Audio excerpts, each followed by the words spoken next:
Hello again. Right, glad you could make it back. This time we're looking at river levels. If you're a river angler, this is an absolutely essential thing for you to watch.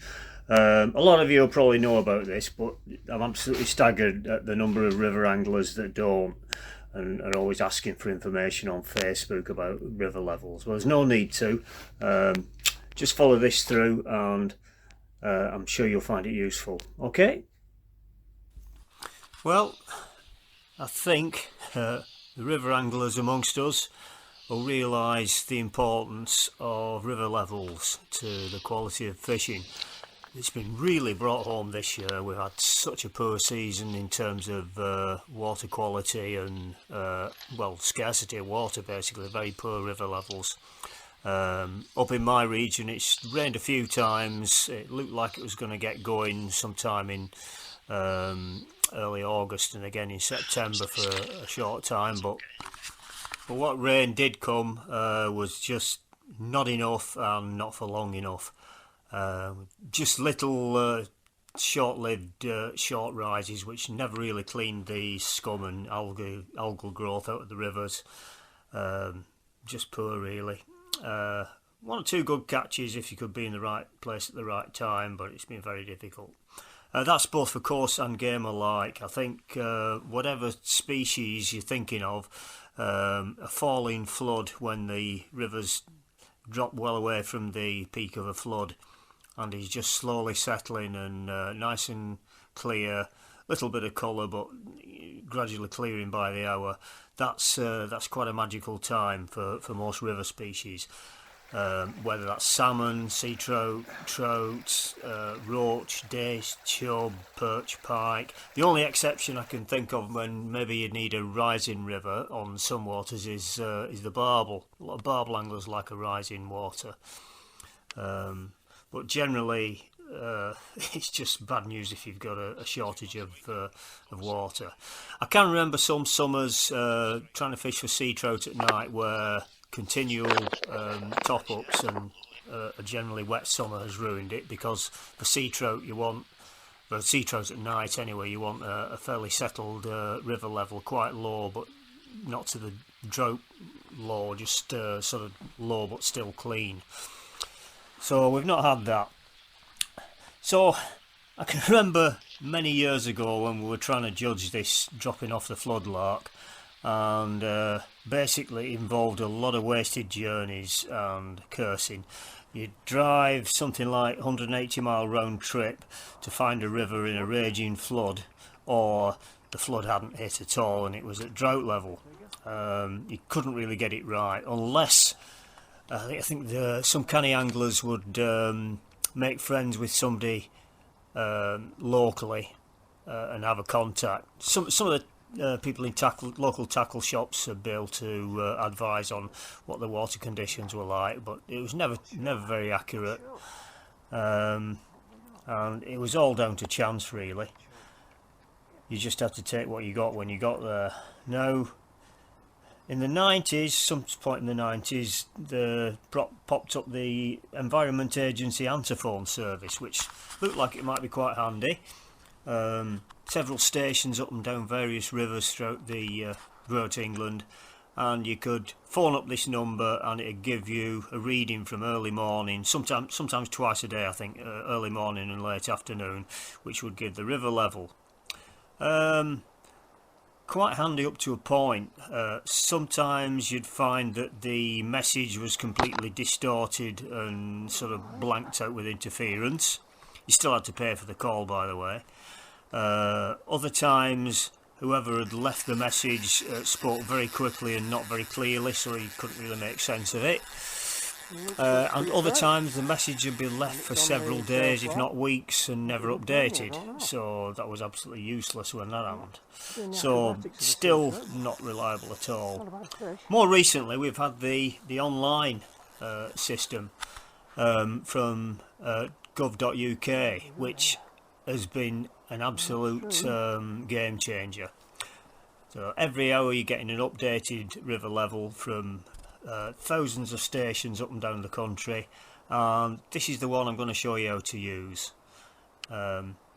this will make a big difference. If you don't know how to use this app, now's the time to learn, because you can load it down onto your phone, you can get any number of stations onto your home screen or the desktop of your computer, whichever you choose. So I'm going to take a bit of time to go through that with you, and how to load them onto, in this case, a phone, which is really the handiest thing. It's in your pocket all the time, and basically any time of day or night you can find out what the river level is, and I'll show you how to track a flood working its way through a system as well, so you know when you get there whether it's going to be rising, falling, or just the same.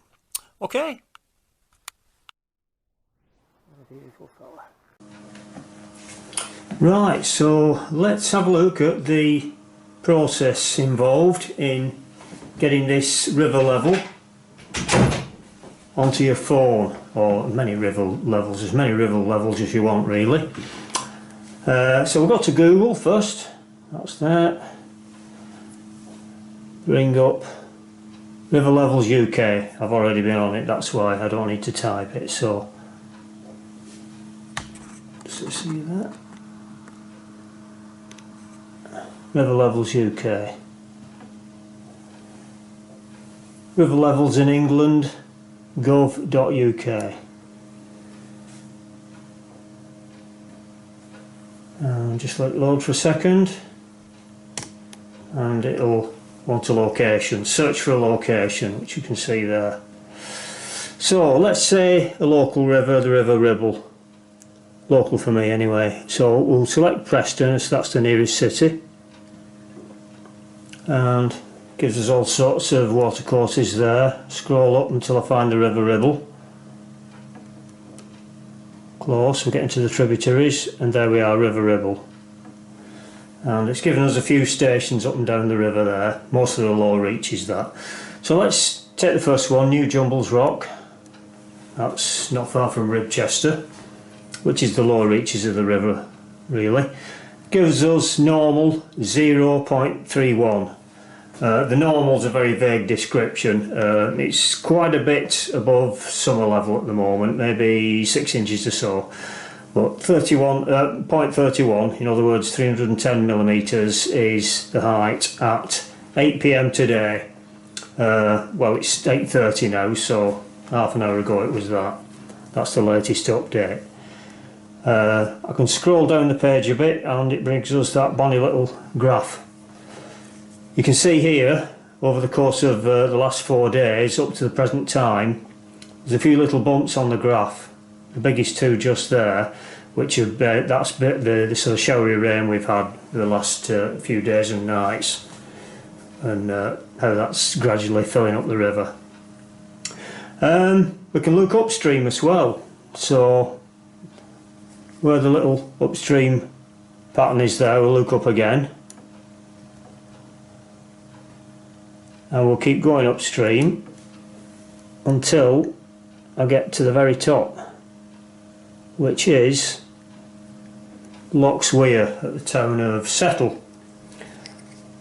And again it gives us another gauge reading there of 0.23 metres, and I can scroll down the page and see that graph again. You see the rises and falls are a little bit more extreme because this is the top end of the system, which fills up quickly and empties quickly.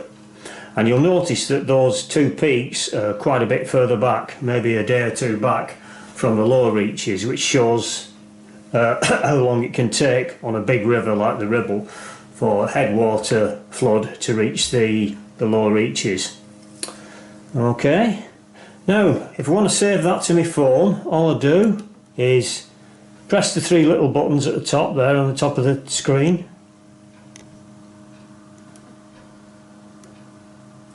and it'll invite me to add it to the home screen there, halfway down, add to home screen.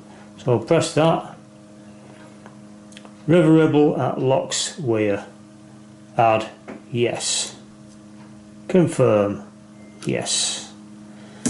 And when I go back to my home screen now, right the way back, I should find somewhere, there we are, River Ribble at Lochs Weir, there at the bottom. So that's basically how simple it is to load the information on. If I go back to it again, there you are. We can also find nearby levels. So if I press nearby levels, it can give us little tributaries. Now the stations it's giving us, or the only one there it's giving us, is the next station down. But it can also give the rainfall for the last 1 hour, 6 hours and 24 hours from nearby locations, in this case Malham Tarn and Stainforth, where the rain gauges are. So you can build up a pretty good picture of what's going on and whether you're going to turn up to find the river just right and falling off a flood, or whether it's going to be even worse and still rising, or whether the rain's a mist altogether and there hasn't been a flood, even though there's been one, 30 miles away where you live. Very localised thing, this rain, especially the thunderstorms and showers, and it can be very deceptive. You think it's going to fill the river up because it's raining at home, and when you get there it hasn't, or vice versa. There's not a drop of rain at home, and 30-40 miles away up the valley you'll find that the river's had a bit of water and has become very fishable. Well, I hope this has been handy for you. Please comment in the section below, and very importantly, please subscribe. It helps me get the message across to more people and build the channel a bit. So yeah, see you next time. Lots going on, autumn, and very busy. Hope for some predator action next. Okay, see you again soon.